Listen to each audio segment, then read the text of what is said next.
I was recently contacted by the creator of the Shark Rack and asked if I'd like to try out his product. I've seen these used in competitions, but I've never tried one myself, so I said that I'd be happy to give them an honest review. So to set this rack up, it's useful to have some lines on the table. One running directly down the centre of the table through the black spot, and then another perpendicular line running across the black spot. The rack itself is a very thin piece of plastic that you then line up to these lines. The front and rear diamond need to be on the centre line, with the two middle diamonds on the perpendicular line.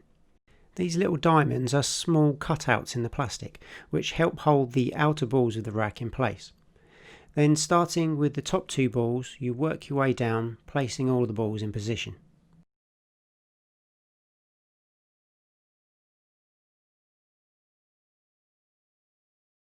So the first thing to say here is that this clearly makes racking the balls a lot slower.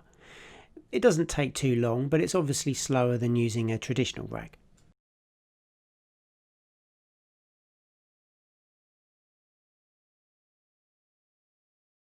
Once everything's in place, then you usually just need a few little taps around the edge to make sure that everything's in place and that there's no gaps. Now, this is the main thinking behind this rack, and something that it certainly achieves very well. Using a standard rack, it's quite common for balls to move a little as you remove it, due to little imperfections in the cloth. With this rack, every ball is touching and there are no gaps at all. The theory behind this is that because every ball is touching and in exactly the same position every time, then you get a more consistent rack. So what about after the break? Well, obviously the rack is still on the table, so after the break shot it needs to be removed. If all the balls spread nicely, then this is quite straightforward and you can just pick it up. However, I found that on the majority of my breaks I ended up with a ball sitting on top or very close to the rack. This is one of the downsides of the rack for me and something that can be a little bit frustrating. If a ball lands on the rack, then you need to mark the ball, lift it up, remove the rack and then replace the ball. I don't have a ball marker, so I've just used a piece of chalk here. This is not ideal, but I guess it doesn't take too long to do. However, I also found on lots of occasions I ended up with more than one ball sitting on the rack. This then becomes a bit more of a headache, and clearly marking several balls at once can be a bit of a problem. You do have the option of leaving the rack on the table until it can be easily removed.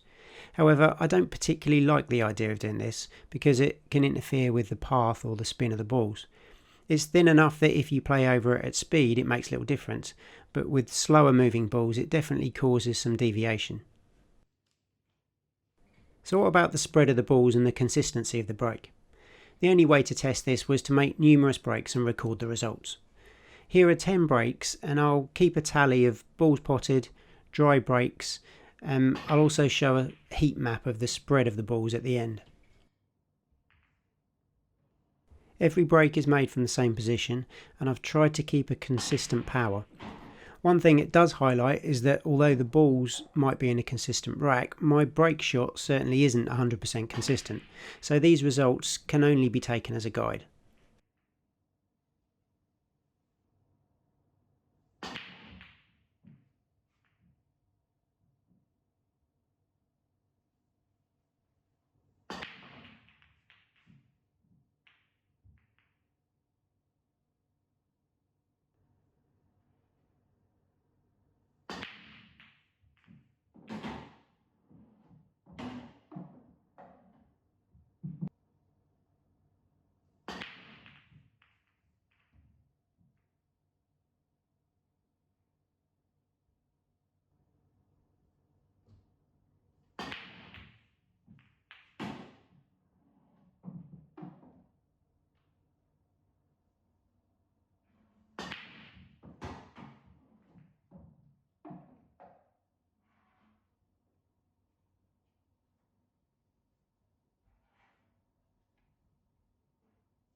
As a comparison, I then made 10 breaks using my normal rack.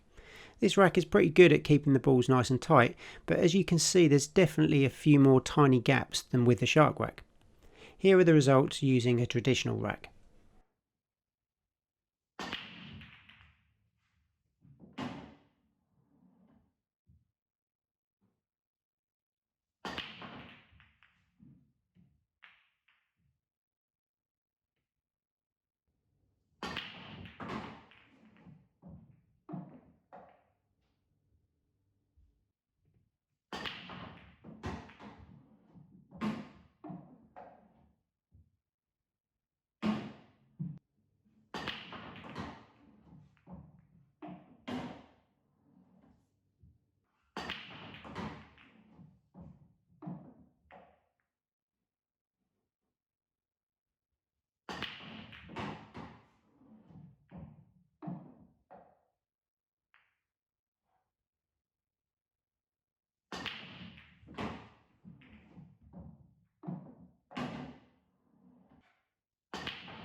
So as you can see, I potted more balls and had less dry breaks using the standard rack when compared to the Shark rack.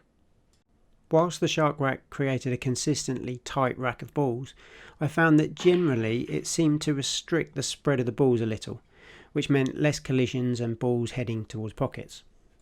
The rack does seem to consistently send a yellow ball towards the middle pocket.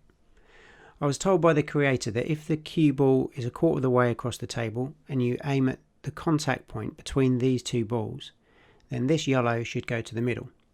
If the yellow is knocked off course by another ball, then ease back a little bit on the power. This certainly seems to be the case, but something that I've not quite perfected yet. When I eased back a bit on the power, I wouldn't get a great spread on the balls, so there's pros and cons of doing that. So in summary, I think the Shark rack certainly has its merits. It eliminates balls rolling off the rack, it creates a perfectly positioned and tight rack of balls every time. The removal after the break is definitely a negative for me, although it's more in a situation where you have to do it yourself. In a competitive match with a referee, then it's not so much of an issue. In terms of the spread and pot success, then this is hard to evaluate because of variations in my own break shot. If you're interested in the Shark rack, then I've got links to their website and Facebook page in the description underneath the video.